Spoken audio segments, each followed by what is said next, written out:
Bunso Mix malinaw panay ang pagbibigay ng clue kung sino na ang kanyang iniibig.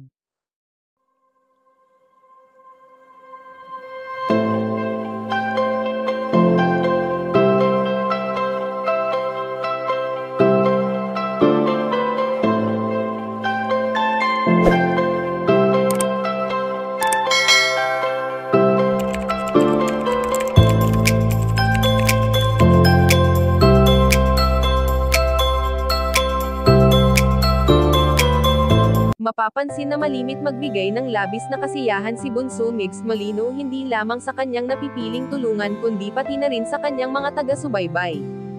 Sa palagiang pagla-live ng binata, ay para bang naiibsan ang kalungkutan na tinatago nito, dahil sa hindi na may aalis pa na sa buhay niya ay may isang malaking kulang at ito ay ang babaeng nagbigay ng pagmamahal sa kanya.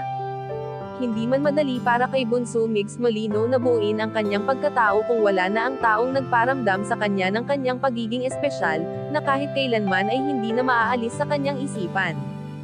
Ang mga taon, buwan at araw na lumilipas na walang ibang nakakasama ang binata bukod sa kanyang pamilya at malalapit na kaibigan, ay para bang ordinaryo na lamang sa kanya di tulad noon na may isang tao na nagbibigay inspirasyon sa kanya. Kung ating matatandaan na labis rin ang pagmamahal na inalay noon ni Bunso Mix Molino para sa kanyang prinsesa na si Cutie, mahal na sa lahat ng pagkakataon ay palaging kaligtasan at kapakanan nito ang kanyang iniisip.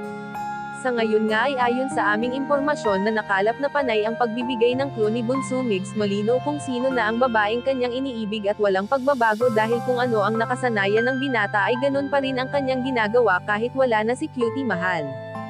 Kayo mga kachika, anong masasabi nyo dito? Please leave the comment and don't forget to subscribe.